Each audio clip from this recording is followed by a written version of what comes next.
a short video on how to play Above the Clouds of Pompeii by Bearsden. It's a really nice song, lovely acoustic guitar parts in it. I thought I'd just make a video of it because I found it pretty difficult to learn when I was learning it for a cover I was doing. When that's available, I'll post a link down in the description.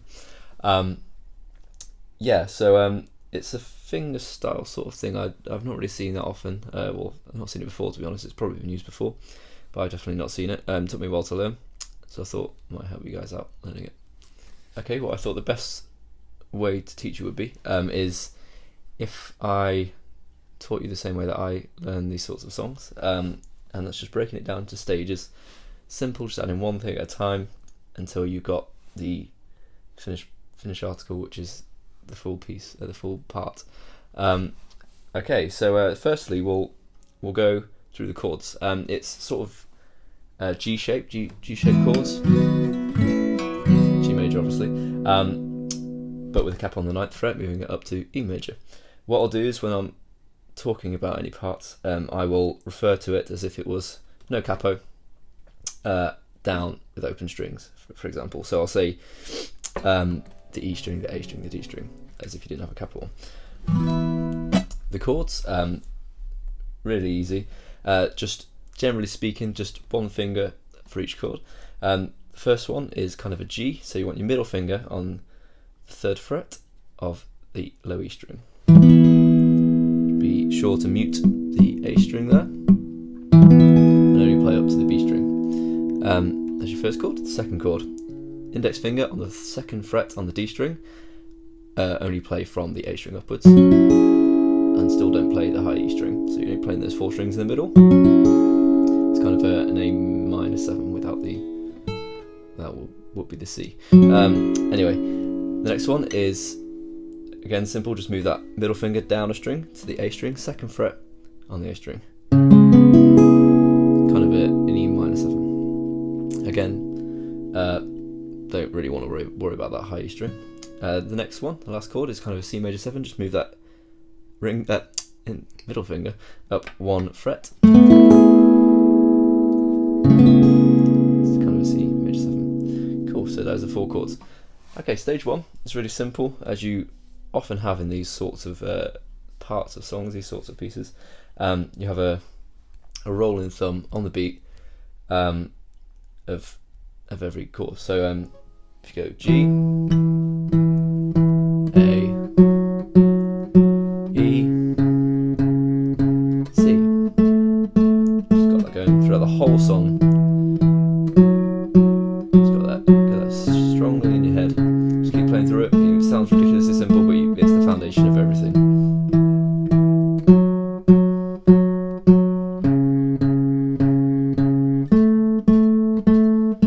Cool, that's stage 1 finished. Stage 2, start adding the flesh to it. So in between the first 2 bass notes, so 1 and 2, you add a D and a G in this sort of rhythm. Use your index finger and middle finger for these. So D, index finger, G, middle finger.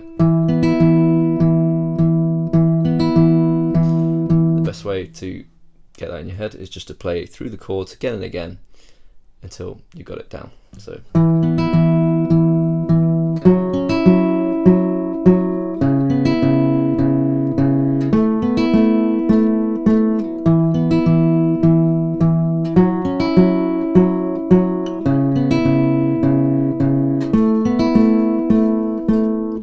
stage 2 finished. Okay, stage 3. Again, just add on to what you've got in stage 2. In between bass notes 2 and 3, so 2, 3, you add a D with your index finger and a B with your middle finger, in the same rhythm that we did in part 2, but obviously it comes between 2 different bass notes. So if I play up to what we've got in stage 3, so nice and slow.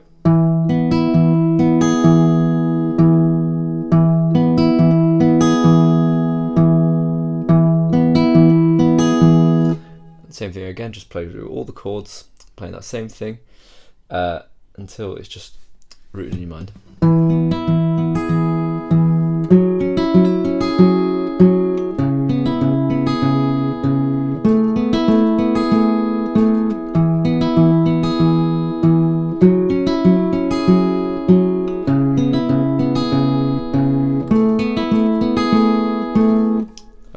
So you've got that playing throughout the whole song, and that's stage 3. Okay, stage 4. We start adding the last rhythmic bit of, or one of the last rhythmic bits of the kind of riff, I call it, I guess. And that's just, for now, we'll just do 2 open Gs, kind of after stage 3. So I'll show you what I mean.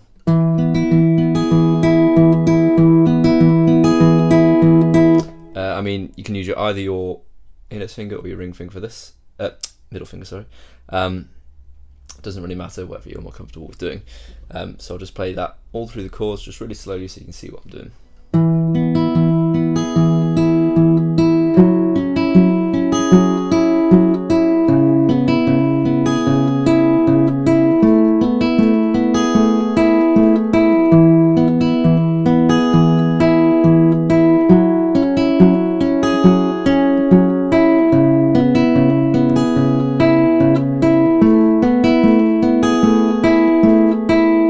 So as you can see, it kind of falls between the 3rd and 4th and 4th and 1st bass notes. So and that's where it loops.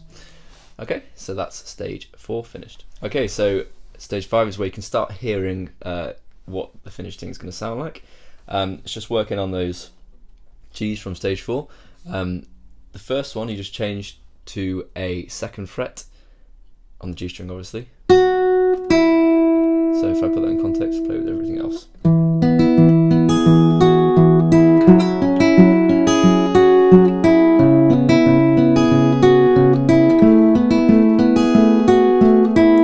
To fret this, you just use whichever of the 2 fingers, index finger or a middle finger, you're not using to do the chord. And you just go 2nd fret, open, dead simple. So I'll just play through the whole thing really slowly so you can see what I'm doing.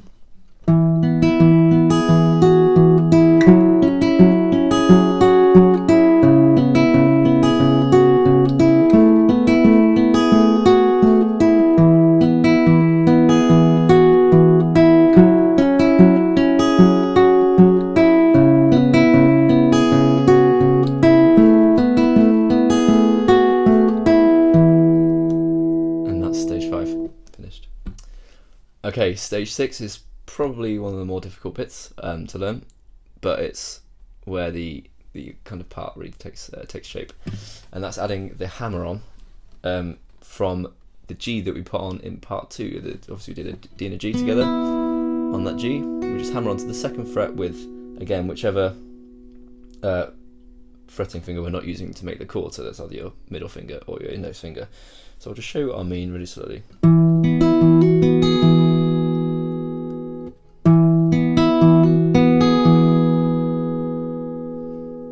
Okay, you just, obviously you got what we just added in part 5 at the end. So if I play the whole part, just stick it on the G again and again, so you can see what I'm doing, you can learn it.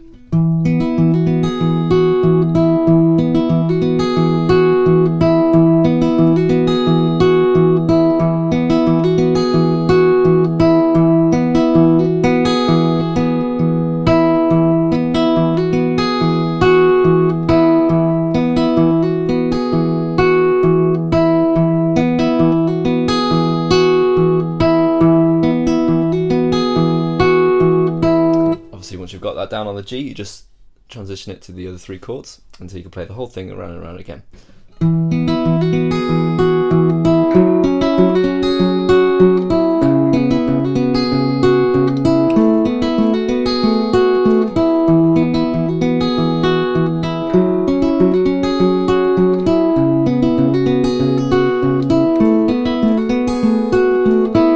That bit takes a lot of practice, but I found it just clicks eventually.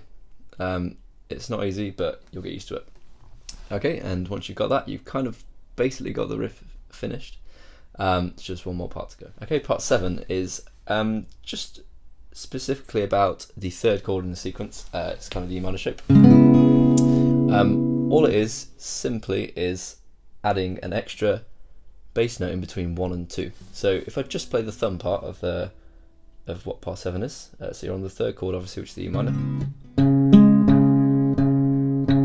Simple as that. So you've just got a 2nd fret. It's the chord you're already playing, so the 2nd fret on the A string.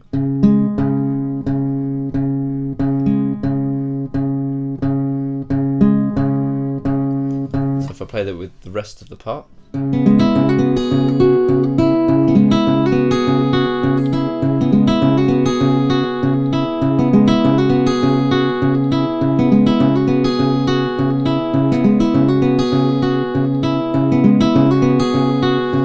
Now that only happens on the third chord, like I said. So if I just play the whole riff again and try and play it quite slowly, it's quite difficult to play slowly.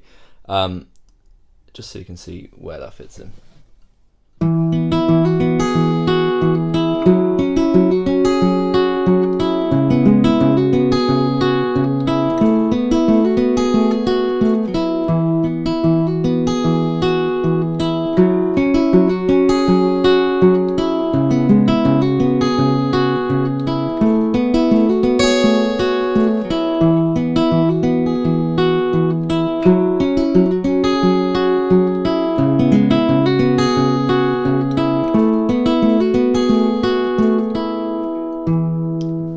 And once you've got that, you have finished the song effectively.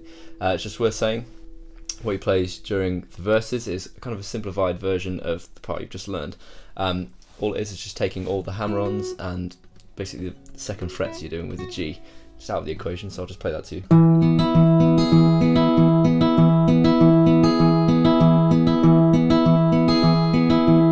So obviously what you can see I'm doing there is keeping that rolling thumb going, and then just basically doing part 2, part 3, part 2, part 2 in between each of those.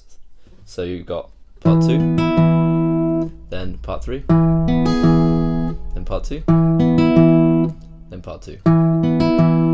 Put that all together and you've got what you placed during the verse. Obviously you change chords, so don't just stick on the G.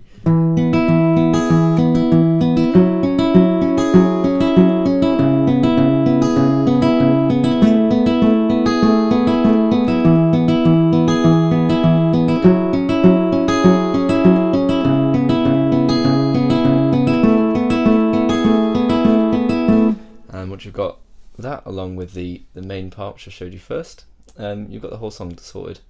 So have fun.